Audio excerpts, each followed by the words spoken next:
নির্বাচন কমিশনের উপর আস্থা হারিয়েছে জাতীয় নাগরিক পার্টি এনসিপি। পক্ষপাতিত্বের অভিযোগ এনে তাই ইসি পুনর্গঠনের দাবি জানিয়েছে এনসিপি।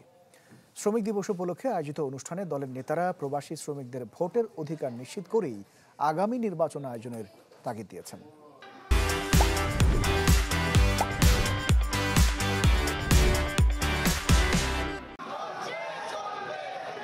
আন্তর্জাতিক শ্রমিক দিবসে জাতীয় নাগরিক পার্টির র্যালি।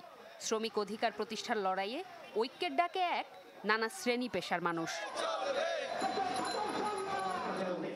বিকেলে দলীয় কার্যালয়ে ছিল দিবস ঘিরে আলোচনা সভা, যেখানে নানা ঘটনার বরাতে শ্রমিক শ্রেণীকে রাজনৈতিকভাবে ব্যবহারের অভিযোগ তোলেন বক্তারা।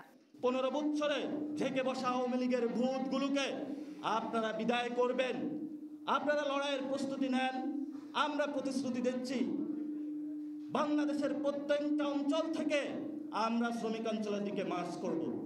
এ সময় দেশের উল্লেখযোগ্য অংশকে বাদ রেখে ক্ষমতা নির্ধারণের সংলাপের কঠোর সমালোচনা করেন এনসিপি নেতারা।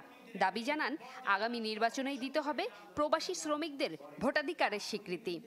এই শ্রমিকদেরকে ভোটাধিকার থেকে দূরে রাখার ফলে তারা জাতীয় রাজনীতি থেকে অগুরুত্বপূর্ণ হয়ে যাচ্ছে, তেমনিভাবে তাদের সামাজিক স্বীকৃতি থেকে তারা দূরে সরে যাচ্ছে। তাদেরকে বাকি রেখে আমাদের দেশের ক্ষমতায় কে আসবে এটি নির্ধারণ করার এই যে প্রক্রিয়াটি, এই প্রক্রিয়াটি আরেকটি বৈষম্যের শামিল। আমরা চাই আগামী নির্বাচনেই তাদের ভোটাধিকারকে স্বীকৃতি দিতে হবে।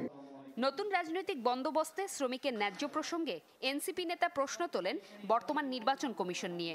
দাবি জানান লেভেল প্লেইং ফিল্ড তৈরি ও দ্রুত ইসি পুনর্গঠনের।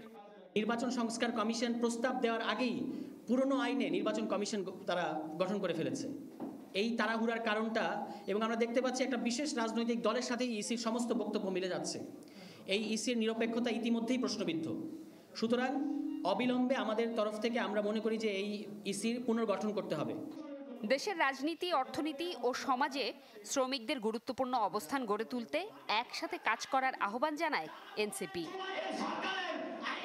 জোমাতুল বিদা, চ্যানেল 24, ঢাকা।